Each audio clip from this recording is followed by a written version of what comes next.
Fala aí, labareda de fogo. Vamos para uma aula aqui especial que fala da carta aos Romanos? Eu estou fazendo essa aula aqui porque nós estamos estudando o panorama bíblico, ok? Então, às vezes a gente vê isso lá na igreja, na escola bíblica, e outras vezes eu faço gravação aqui, como essa que a gente vai falar das cartas do apóstolo Paulo.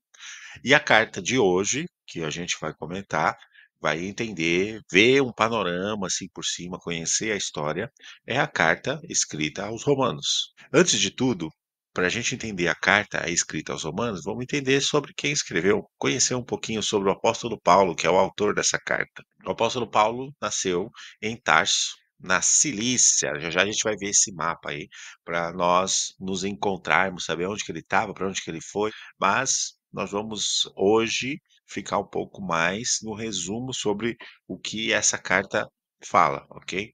Um detalhe importante que a gente precisa entender é, não chame carta de livro. Isso vai mudar totalmente o conceito, a interpretação, o entendimento, a mensagem, ok? Quando a gente fala de carta, a gente está falando de algo pessoal. Então, quando ele escreve a epístola, ele está encaminhando a um grupo específico. O entendimento que a gente precisa ter é que ele escreveu endereçado a alguém. E esse alguém tem que ler a partir do texto, não a partir da pessoa. Ah, mas quando eu leio a partir da pessoa? Quando eu vou ler uma história. E na verdade não é uma história, é um relato, é um conselho, são ensinos que ele está passando. Então, a gente não lê como um livro, mas sim como uma carta endereçada a mim mesmo. E isso muda totalmente o conceito. Ah, mas eu não acho que não tem nada a ver. Não, tudo bem. Então você vai ter um entendimento muito raso sobre o que o texto diz, ok? Então a Bíblia é uma palavra viva, ok? Então tudo que ela explica, ela gera alguma coisa. Só que a gente precisa entender como aquilo está escrito, em que ocasião está escrito, qual a intenção daquilo que está sendo escrito, para que isso facilite a nossa interpretação. Tem gente que não vai concordar, tudo bem, mas saiba que você está perdendo se você não se esforçar para poder entender a intenção do autor quando ele escreve uma carta. Vamos lá, vamos continuar. Então, Paulo nasceu na Cilícia, ele é cidadão romano, ok? Por direito de nascimento, mas também era judeu, ok? Então ele nasceu, teve a cidadania romana, e a gente vai ver que isso influencia os 2 nomes que aparecem para ele na Bíblia. Mas vamos ver onde fala que ele nasceu na Cilícia, tá ok? E que ele tem a cidadania romana. Isso está em Atos capítulo 21, verso 39, vai aparecer aqui na tela para você. Vai falar assim, Atos capítulo 21, verso 39. Fala assim: Mas Paulo lhes disse, na verdade, que sou um homem judeu, cidadão de Tarso, cidade não pouco célebre na Cilícia. Rogo-te, porém, que me permitas falar ao povo. Em Atos capítulo 16, você vai ver em Atos ali, a partir do capítulo 15, que há várias referências sobre a origem e a história do apóstolo Paulo. Em Atos capítulo 16, verso 37, vai falar assim, ó, mas Paulo replicou-lhe, açoitáramo-nos publicamente, e, sem sermos condenados, sendo homens romanos, nos lançaram na prisão, e agora, encobertamente, nos lançam fora. Essa passagem é interessante, vou deixar para que vocês leiam o capítulo 16, mas há um engano por parte dos romanos em açoitar o apóstolo Paulo, e quando eles descobrem isso, eles ficam preocupados, porque os romanos levavam muito sério as leis, né, a organização, o direito. Então, o apóstolo faz uso desse conhecimento, e isso deixa aqueles que o açoitaram preocupados. E, então, o apóstolo Paulo, a gente já viu aqui, ó, ele é cidadão, judeu, ele também é romano, por conta da região que ele nasceu, então ele tinha essa dupla cidadania. O texto também na Bíblia vai falar que ele estudou aos pés de Gamaliel, em Jerusalém, né. E estudar aos pés de Gamaliel, que era um grande mestre rabino, era um estudo aprofundado sobre as escrituras, para poder ser um fariseu, para poder ser, alguém importante naquela cultura. Na cultura judaica, né. Então o texto que a gente vai encontrar isso está em Atos capítulo 22, verso 3, onde fala assim, ó: "Quanto a mim, sou judeu, nascido de Tarso, da Cilícia". Então ele está explicando de novo sua origem, seu nascimento, e nesta cidade, criado aos pés de Gamaliel, instruído conforme a verdade da lei de nossos pais, zelador de Deus, como todos vós hoje sois. Então ele está explicando a sua origem, onde que ele estudou, isso fazia muita diferença, para o contexto judaico da época, porque eram pessoas que tinham influência nessa parte, dos fariseus. E aí a gente pensa assim, ele fala isso e aleatoriamente, quem era Gamaliel, né? "Ah, eu estudei aos pés de Gamaliel", é o que ele está apresentando ali. Então é como se ele estivesse dando uma cartada, falando: "Ó, eu sou amigo dele, eu sou amigo do fulano, eu sou colega do presidente", é mais ou menos isso aí. Mas, quem era esse Gamaliel que ele fala, né? A Bíblia não traz muitas informações, tem mais informações históricas, mas, né, ela aparece quando menciona Gamaliel, aparece mostrar que ele era um cara sábio, um cara coerente, um cara centrado, um cara equilibrado, né, e isso, fazia com que ele tivesse certo prestígio e respeito diante do povo, ok? Ó, a gente vai encontrar isso em Atos capítulo 5, verso 34, que fala assim, ó: "Mas levantando-se no conselho um certo fariseu, chamado Gamaliel, doutor da lei, venerado por todo o povo, mandou que por um pouco levassem para fora os apóstolos." Aí no verso 38 tem uma historinha ali que está acontecendo e o povo não está gostando do que os apóstolos estão fazendo, porque aqui até então não tinha o apóstolo Paulo. E aí ele faz um anúncio bem coerente, aí a gente vai ver esse anúncio no verso 38, que vai falar assim, ó: "E agora eu digo-vos: dai de mão a esses homens, e deixai-os, porque se este conselho ou esta obra é de homens, se desfará." Então ele está dando um conselho, porque a galera está preocupada ali, a religião judaica, os fariseus estão preocupados com aquilo que os apóstolos estão fazendo. E aí você vai ver que existe uma história em volta de Pedro nesse capítulo aí, e aí ele dá esse anúncio, porque eles não sabem mais o que fazer. Eles estão fazendo sinais, as pessoas estão se convertendo, né, Pedro está anunciando, então está acontecendo um reboliço e isso está preocupando os fariseus. E Gamaliel faz essa declaração muito coerente, muito sábia e muito interessante para alguém que fazia parte dos fariseus. É alguém que pensava, né? Por isso que ele era benquisto diante do povo. O próprio texto vai falar que do povo, ele era venerado pelo povo, então o povo ouvia o que ele tinha para falar e escutava os conselhos dele, porque sabia que algo bom, algo de sabedoria saía da boca dele. Então foi esse cara que instruiu o apóstolo Paulo. Então, quanto às leis, quanto ao Velho Testamento, quanto à cultura, judaica e farisaica, o apóstolo Paulo estava bem instruído, ok? E ele mesmo vai falar que ele era zeloso, a gente leu isso, mas tem um versículo em Romanos capítulo 11, verso 1, que vai deixar, mais claro, né, da onde que ele era, de que tribo ele era como judeu, e que ele era zeloso, e que ele tinha uma certa preocupação. E isso, por falta de entendimento sobre quem era Jesus Cristo, fazia com que ele perseguisse. Então vamos lá, ó. E por que que eu estou falando tudo isso? Porque a gente entender quem era o apóstolo Paulo, porque as cartas que ele escreve depois da sua conversão, e isso influencia diretamente no entendimento sobre as cartas, sobre quem era o apóstolo Paulo e por que que ele estava escrevendo e como que ele passava o que ele passava, por causa do entendimento, da sabedoria, do Espírito Santo que estava conduzindo ele, dentro daquilo que ele aprendeu. Olha o que vai falar Romanos 11 sobre quem era o apóstolo Paulo e a sua tradição. Romanos capítulo 11, verso 1 fala assim, ó: "Digo, pois, porventura rejeitou Deus o seu povo? De modo nenhum, porque também eu sou israelita." Então, o apóstolo Paulo, que a gente viu lá no início, falando que era cidadão romano, por ter nascido romano, mas de família israelita, da descendência de Abraão, da tribo de Benjamim. Romanos capítulo 11, verso 1. Então ele tinha dupla cidadania, tá. Isso explica bastante os seus 2 nomes. Eu vou pontuar isso, eu já falei, mas ele não tinha 2 nomes, porque ele se converteu e mudou de nome e virou outra pessoa, depois se converteu. Às vezes é pregado isso, mas as pessoas que pregam isso, eh, entra naquele problema que eu falei logo no início, a gente não pode ler, as cartas como livro, né, e tirar um entendimento a partir de mim, eu preciso entender a partir do texto. Então, o apóstolo Paulo, ele tinha esse nome judaico, que vem de Saul, do rei Saul, não que vem do rei Saul, mas a ideia do nome é o mesmo de Saul, ok? E na tradução para o grego fica Saulo, ok?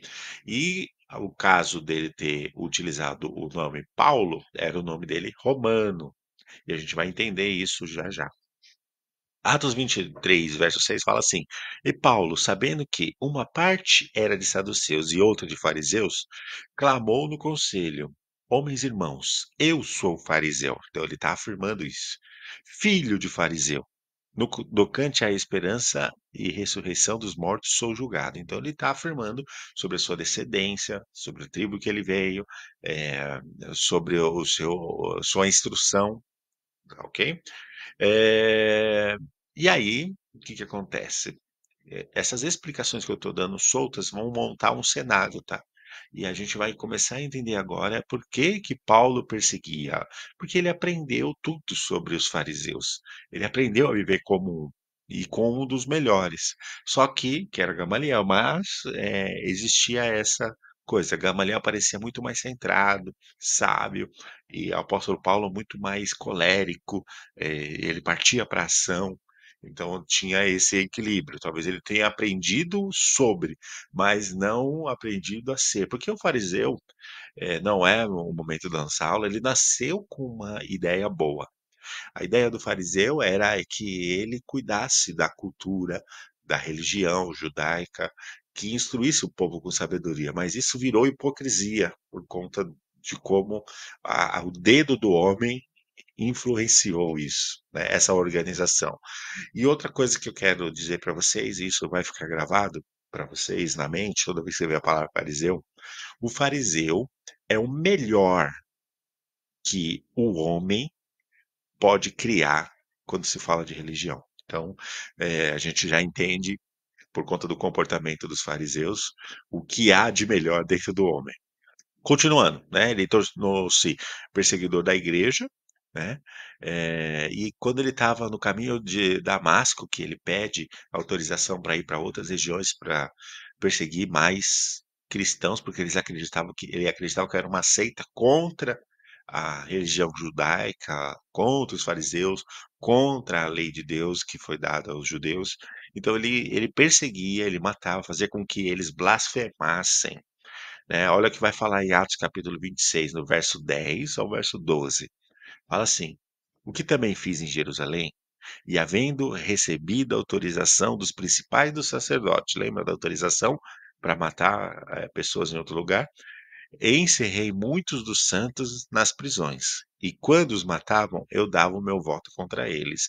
Ele tem, mais ou menos uma história, quando você for ver a história de Estevão, o primeiro mártir ali da história, vai mostrar que um jovem chamado Saulo estava ali, concordando com tudo que estava acontecendo, né, jogada as capas dele, das pessoas que estavam apedrejando Estevão, aos pés do apóstolo Paulo, que na verdade ainda não era Paulo, mas era Saulo, e também não era apóstolo, mas era fariseu, 100% do seu tempo. Ok? Então, Atos capítulo 26, verso 10 e 12, ele vai falar isso. E havendo recebido autorização dos principais do sacerdote, encerrei muitos dos santos nas prisões. E quando os matava, eu dava meu voto contra eles. E castigando-o muitas vezes por todas as sinagogas, os obriguei a blasfemar. E enfurecido demasiadamente contra ele, até nas cidades estranhas os persegui. Sobre o que indo então a Damasco, com poder e comissão dos principais sacerdotes, aí ele teve um encontro com Jesus, ok?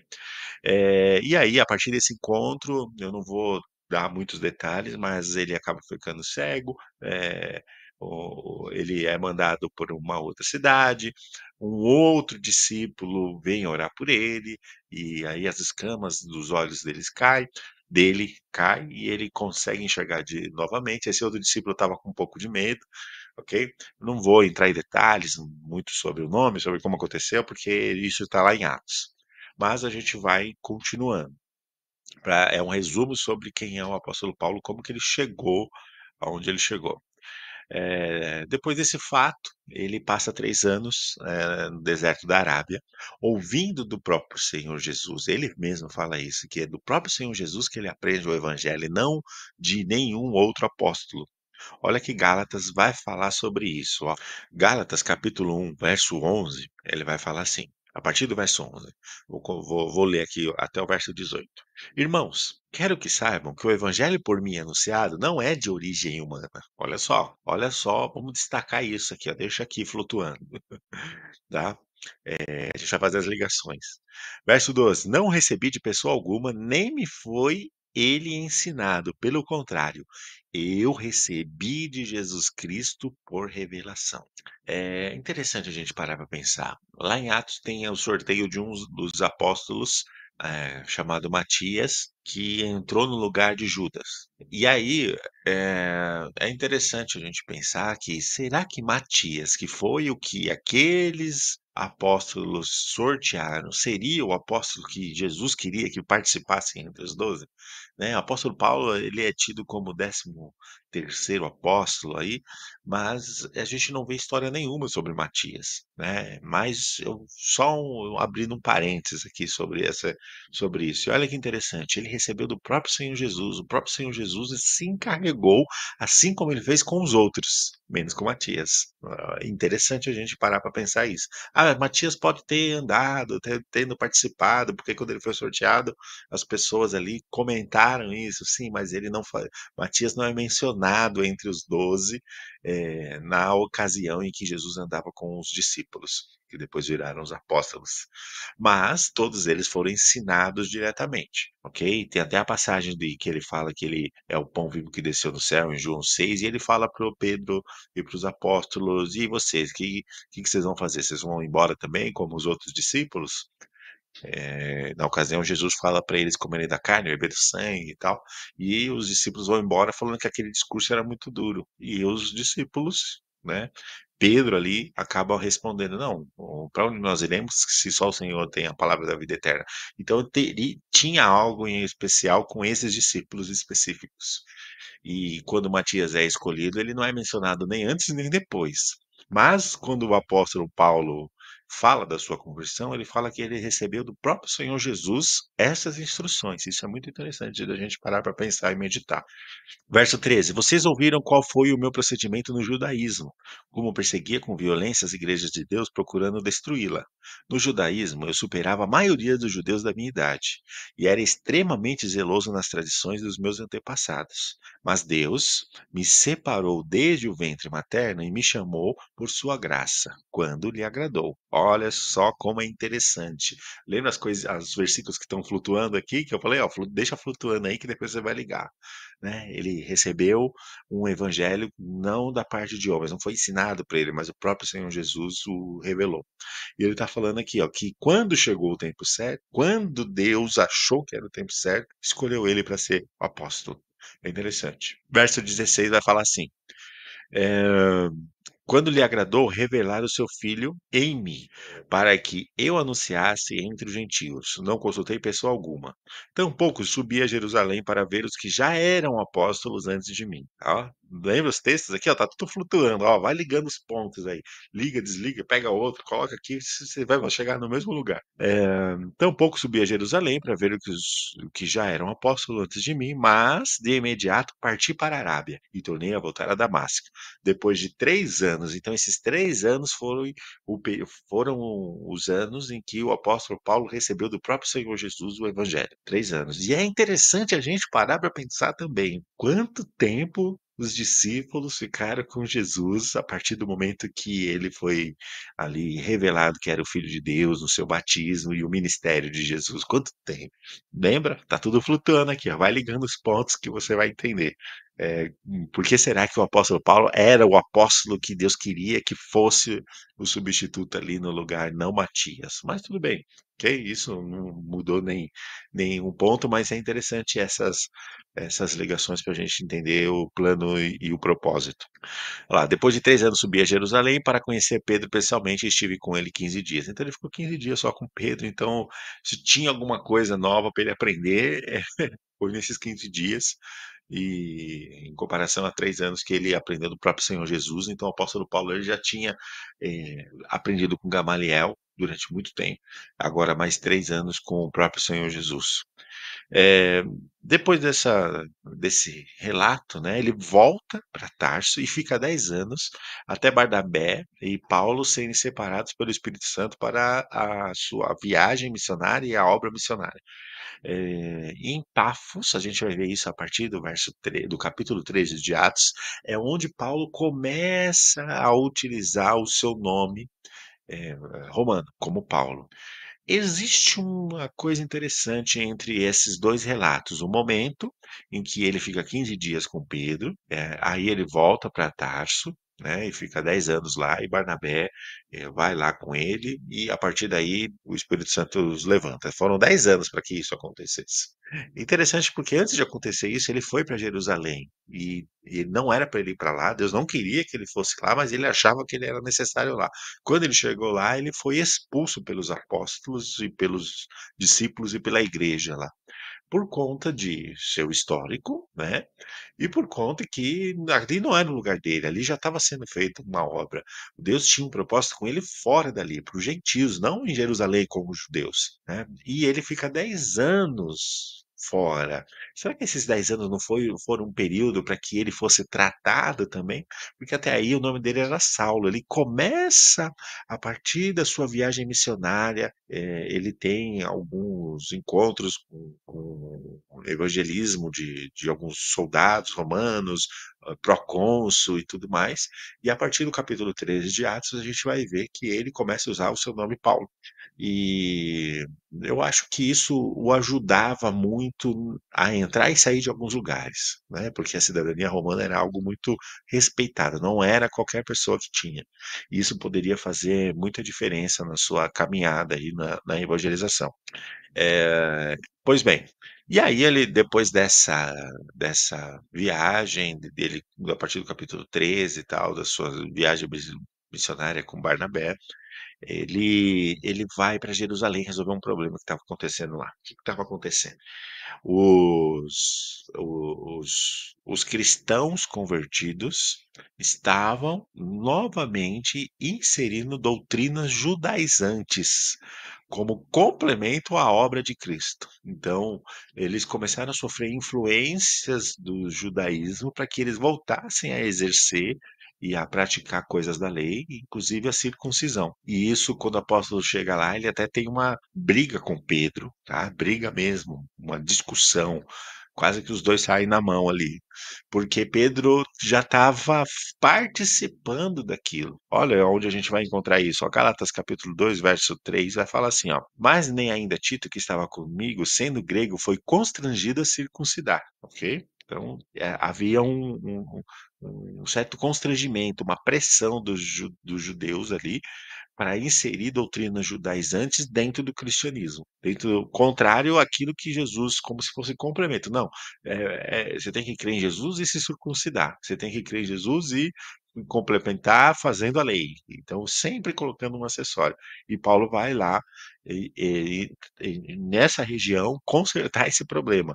Isso é chamado de Concílio de Jerusalém, o primeiro concílio, a primeira reunião da igreja para poder alinhar a doutrina bíblica sobre a salvação e sobre a obra de Cristo na cruz. Então vamos lá. Gálatas capítulo 2, verso 4 vai falar assim: "E isto por causa dos falsos irmãos que se intrometeram e secretamente entraram a espiar a nossa liberdade." Olha o apóstolo Paulo falando.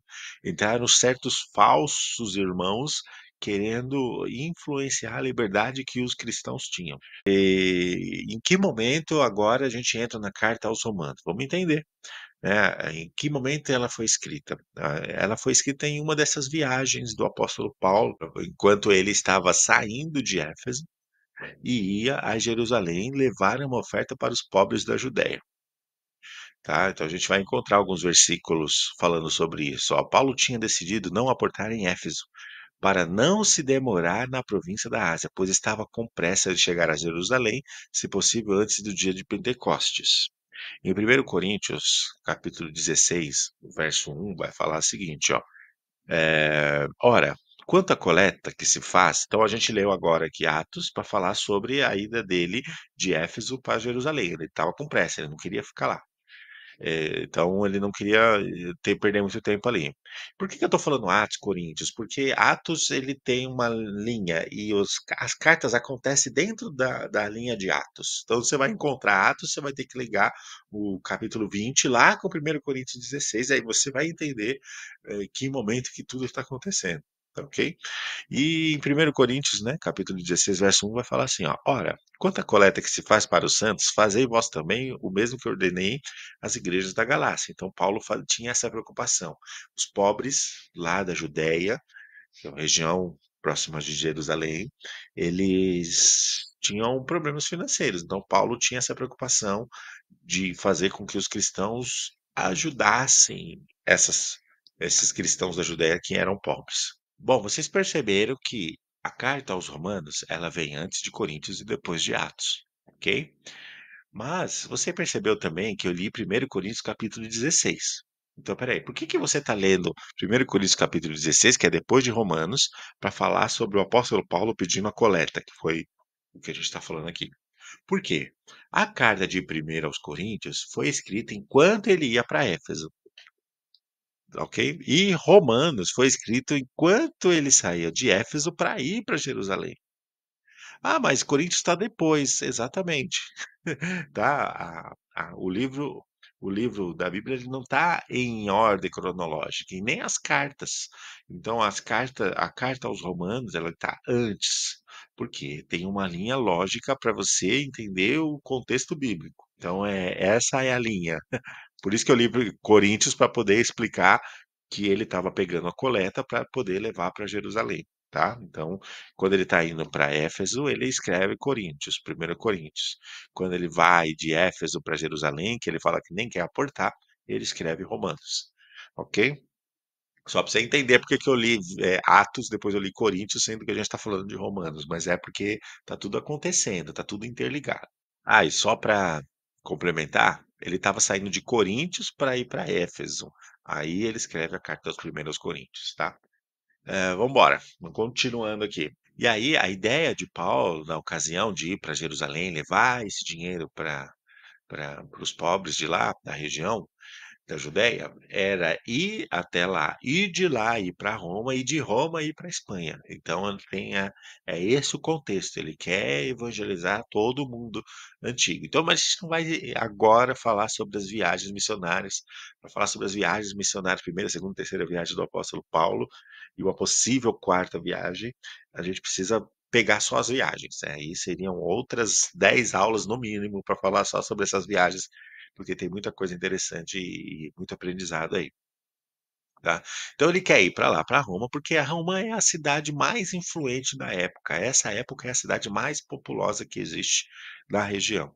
Então, ela tem cerca de 1 milhão de habitantes, tem, tudo passa por ali, é o centro do mundo, vamos dizer assim, né. Então ele escrever aos romanos é algo interessante e importante, porque é algo que vai influenciar grandemente a sociedade. E isso faz com que a carta aos romanos, seja entendida como o quinto evangelho.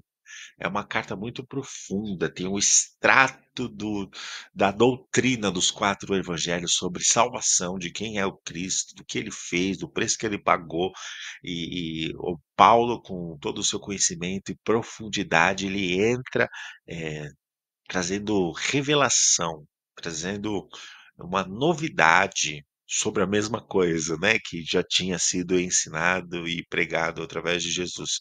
Mas ele traz uma profundidade muito grande. A gente pode entender como o Monte Everest do Evangelho ali. Quem entende Romanos entende toda a Bíblia. né. Romanos é uma carta muito importante e fala da obra completa de Jesus de uma maneira muito sábia, espiritual, influente, né, e tem muita verdade ali e entender Romanos faz com que você entenda muita coisa sobre o evangelho. E Paulo, como teólogo, ele esclarece com profundidade, eh, essa questão, né, de salvação e principalmente o poder de Deus através do evangelho. Eu vou colocar um mapa aqui na tela só para você ver direitinho, você vai ver aqui, ó, uma região, Capadócia e tal. Está escrito segunda viagem, mas eu quero só que você veja mais ou menos as regiões aqui, ó. Por exemplo, ó, você vai ver aqui, ó, Corinto, do lado tem Atenas, aí aqui por baixo, perto do mar, vai ter Éfeso, né, e de Éfeso ele tem lá indo para Samaria, Cesareia e Jerusalém. Então, lembra que a gente falou que ele estava saindo de Éfeso para ir para Jerusalém? Eu coloquei o mapa aqui só para você entender qual é a região, onde que ele está mais ou menos e o que que ele está, por onde ele está percorrendo para ir para Jerusalém. E é nesse percurso aqui, ó, do mar, descendo essa parte de baixo, você vai ver ele saindo de Éfeso, indo para Jerusalém, e é nesse período que ele escreve aos Romanos, tá? E aí a gente vai entender agora o resumo da carta, né. O que que é essa carta, o apóstolo Paulo, quando ele revela e ele quer esclarecer com profundidade o poder de Deus, e através do evangelho, o que que ele está revelando. E aí a gente vai para o tema central da carta, que vai explicar para a gente, em uma palavra, o que que ele está ensinando ali, explicando em cada versículo. Ele está falando sobre justificação. Então, justificação é o tema principal da carta aos Romanos, tá? E ela teve. Importante a gente salientar, vou abrir uma janela aqui de pensamento, que a carta aos Romanos ela foi extremamente importante para a reforma protestante. Para quem não sabe, Reforma Protestante, foi o período em que algumas pessoas, chamam como reformadores, um deles mais conhecido, Martim Lutero, teve João Calvino, teve Padre Zwinglio, teve várias pessoas aí.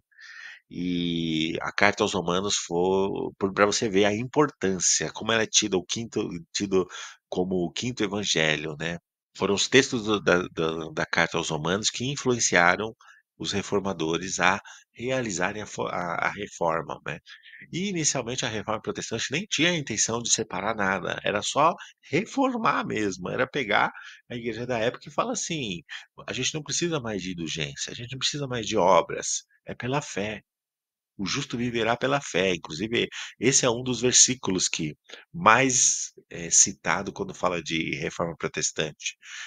Romanos capítulo 1, verso 17 vai falar assim: "Por que não me envergonho do evangelho de Cristo? Pois é o poder de Deus para a salvação de todo aquele que crê, primeiro do judeu e também do grego, porque nele se descobre a justiça de Deus de fé em fé, como está escrito: o justo viverá pela fé". Então, esses versículos são um dos mais citados quando fala de reforma protestante. Quando os reformadores olharam e falaram assim: "Espera aí, a gente não precisa de nada disso que a igreja, eh, católica romana tá falando aqui. A gente precisa de fé, é pela fé que vem a justificação". E a gente vai entender agora o que é justificação, que é o tema central da carta aos Romanos. Mas, o entendimento sobre o que a carta fala abriu o entendimento de reformadores para que hoje houvesse a doutrina protestante, né, o movimento protestante, que faz com que a gente olhe para o texto e olhe, não, a gente não precisa de obras, não precisa de sacrifício, não precisa de força humana, só precisa de fé. A justificação é pela fé. O justo viverá pela fé. É isso que a carta aos Romanos nos ensina. É. E falando do poder do evangelho, voltando, né, que é essa justificação que é trazida pelo poder do evangelho, quando o evangelho é revelado, a gente vai entender o que que é justificação. vamos embora, vamos entender o que que é isso, né, porque para eu entender essa carta, eu preciso entender sobre o que ela está falando. O que que ela está falando? Justificação é o tema central. E a gente vai entender o que que é justificação, meu Deus do céu, como que eu entendo isso? Tá. Justificação, ela é uma doutrina bíblica, né, se for a grosso modo, for falar. Mas, basicamente, ela trata da justiça de Deus em relação ao homem através de Cristo, através de Jesus. Como que se dá isso? Primeiro a gente precisa entender o que que é justificação, o que que é essa palavra. A palavra justificação, se a gente for lá no texto original em que ela foi escrito, que foi na língua grega, a gente vai encontrar uma palavrinha bem estranha. Eu vou colocar ela aqui na tela aqui para vocês verem que significa que é a palavra desse jeito aqui, ó, que ela tá escrito, ó, dikaioses, ok? É do jeito que ela tá escrito, mas não se fala assim, tá? O D no grego ele tem som de V, de vaca, então seria vikaioses, tá? Vikaioses. O que que é vicaioses? Da grosso modo. Significa vindicar. O que que é vindicar? Né? É tomar direito, ter o seu direito, ser restituído no seu direito. É isso que significa a palavra vicaioses, que deu origem à palavra vindicar, né? Que é reivindicar, ok?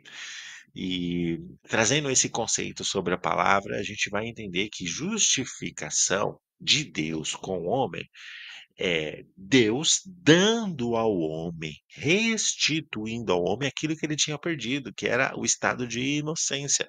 Por causa do pecado, ele se tornou pecador, culpado. Mas por causa do sacrifício de Cristo, ele foi vindicado, ou seja, foi restituído, foi dado a ele o poder, pela fé, de se tornar inocente. O homem era culpado por causa do pecado de Adão, né? Todos nós herdamos, todos os pecados estão destituídos da glória de Deus.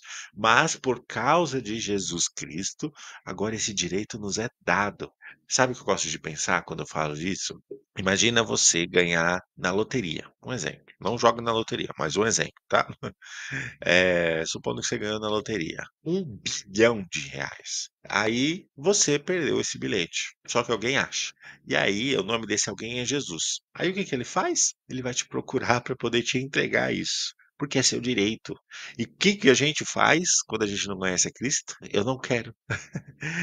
E quando eu recebo a Cristo, é receber dele o direito de ser feito filho novamente. Aquilo que eu perdi, aquele estado de inocência por causa da culpa, eu fui justificado, porque aquele preço que alguém precisava pagar foi pago. Então, quando foi pago, o juiz dessa relação, que é Deus, ele fala assim: eu preciso te dar essa salvação. Toma! E a gente tem que só receber. Então, eh, a ideia da justificação pela fé é essa. Eu tenho que ter fé de que eu estou recebendo isso, né? Então, essa é a profundidade do significado da palavra justificação.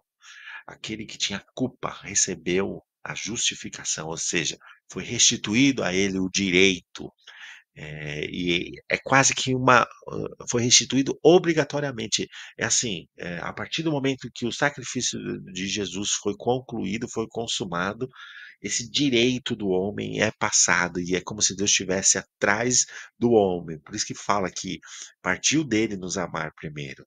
Parte de Deus essa iniciativa. Toma, é sua. Cabe a nós essa aceitar. Isso se chama justificação. Você pode achar que o fulano de tal não tem direito, mas quando ele recebe a Cristo, Deus dá todo o direito para ele. O direito do quê? A salvação que há em Cristo. Isso se chama justificação. A pessoa só precisa ter fé. Olha que coisa profunda, que coisa maravilhosa é a justificação, a doutrina da justificação. Ou seja, eu estou sendo restituído na minha inocência. Não é inocência de não saber o que você está fazendo, mas inocência de não ser culpado. É esse o tema central da carta, não é livro. Pelo amor de Deus, não fale livro quando é carta. Primeiro, pelos motivos que eu já falei no início. Segundo, quando você ir num lugar e você falar livro, quando é carta e tiver pessoas que sabem que é carta, eles vão entender a sua imaturidade espiritual. "Ah, mas isso faz diferença?" Faz, mas voltando, né, a inocência, né, a culpa foi tirada e a inocência foi restituída, quase que obrigatória, é sua, é como se ele estivesse entregando, ele está te procurando com o bilhete premiado. Para poder te devolver, né. O problema é que às vezes muita gente não quer, né. Romanos capítulo 8, o verso 33 vai falar o seguinte: "Quem fará alguma acusação contra os escolhidos de Deus? É Deus quem nos justifica". Você vai ver essa palavra aparecendo milhões de vezes, milhões de formas de dizer, tá, mas várias vezes dentro dessa carta. Olha só, quem fará alguma acusação contra os escolhidos de Deus? É Deus quem nos justifica. Quem os condenará? Foi Cristo que morreu e mais, que ressuscitou e está à direita de Deus e também intercede por nós. Quem nos separará do amor de Cristo? Quem que pode tirar essa justificação da gente? Quem que pode nos separar desse amor incondicional de querer entregar para gente o direito à salvação? Quem nos separará do amor de Cristo? Será tribulação? Ou angústia? Ou perseguição? Ou fome? Ou nudez? Ou perigo? Ou espada? Verso 37. Mas em todas as coisas somos mais que vencedores por meio daquele que nos amou. Pois estou convencido de que nem a morte, nem a vida, nem os anjos, nem os demônios, nem o presente, nem o futuro, nem quaisquer poderes, nem altura, nem profundidade, nem qualquer outra coisa na criação será capaz de nos separar do amor de Deus que está onde? Em Cristo Jesus, nosso Senhor. Nossa, esses versículos têm muita verdade, muita olha só esse final é o nosso Senhor, Ele é o nosso dono, nós somos dele, ok? E por nós sermos dele, Ele está pegando esse direito e falando: "Toma, é tua a salvação, eu paguei o preço". E o juiz vai falar assim: "Realmente", o juiz Deus vai falar: "Realmente, o preço foi pago, é dele, é do Ricardo, é de você que está assistindo, a salvação é tua". Ô glória, tô me empolgando aqui. Bom, pra gente finalizar, vai. O Romanos é muito louco, muito louco. Vamos lá, o livro de Romanos pode ser dividido em 3 partes, tá. Me empolguei demais aqui, não é pregação, é aula. Vamos lá. Eh, mas não deixa de ser pregação também, né, então vamos embora. Então vamos lá, a carta aos Romanos ela pode ser dividida em 3 partes, a carta aos Romanos. Sendo a primeira parte, ela vai do capítulo 1 até o capítulo 8 e ela vai focar na revelação dessa justiça, dessa justificação, ok? É um versículo que pode ajudar a gente a entender e resumir do capítulo 1 ao 8 essa revelação da justiça. Romanos capítulo 5, verso 19 vai falar assim: porque como pela desobediência de um só homem, muitos foram feitos pecadores, assim pela obediência de um, muitos serão feitos justos. Veio, porém, a lei, para que a ofensa abundasse. Mas onde o pecado abundou, superabundou a graça. Para que assim como o pecado reinou na morte, também a graça reinasse pela justiça, para a vida eterna, por Jesus Cristo, nosso Senhor. Então, a primeira parte, a revelação da justificação. Está sendo revelado que o homem tem o seu direito de inocência por meio daquele que pagou a sua culpa, que é Jesus. É o que ele está falando aqui. Segunda parte, a reivindicação dessa justiça, ou seja, foi revelado a mim que eu fui justificado. Agora eu preciso tomar posse disso. A gente vai ver o apóstolo Paulo falando sobre isso a partir do capítulo 9 até o verso 11. Tem um versículo que vai falar um pouco sobre isso, porque parece que nesses capítulos ele está falando só de Israel.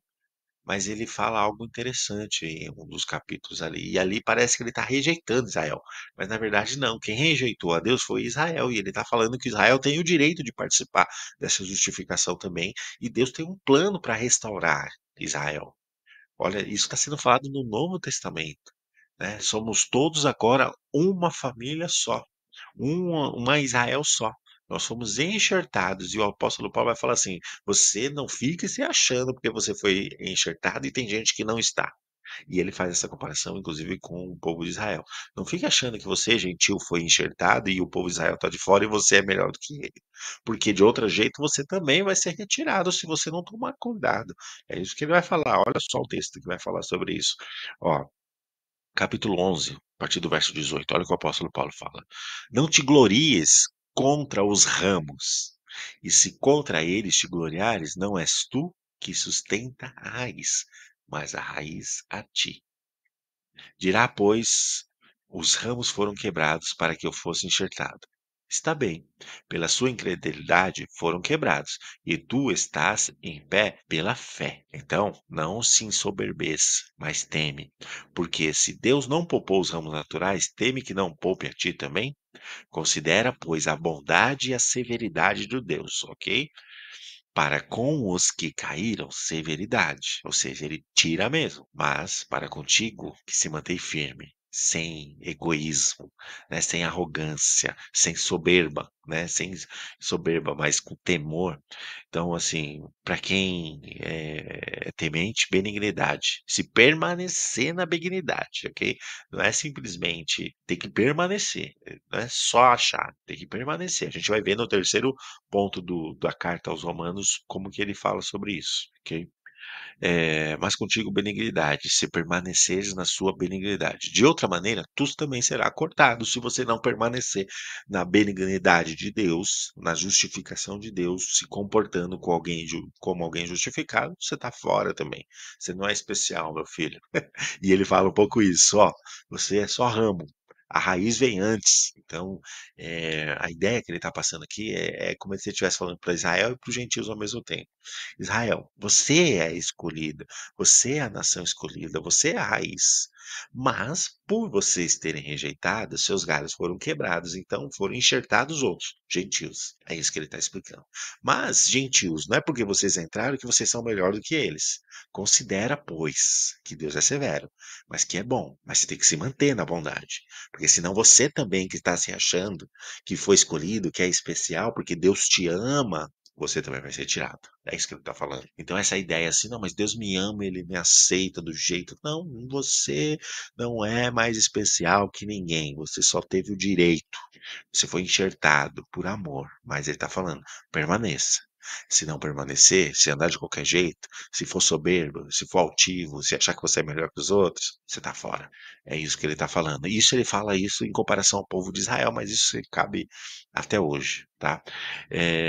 E aí ele finaliza, ele dá uma esperança de restauração para Israel também, e que Deus vai fazer isso, olha só.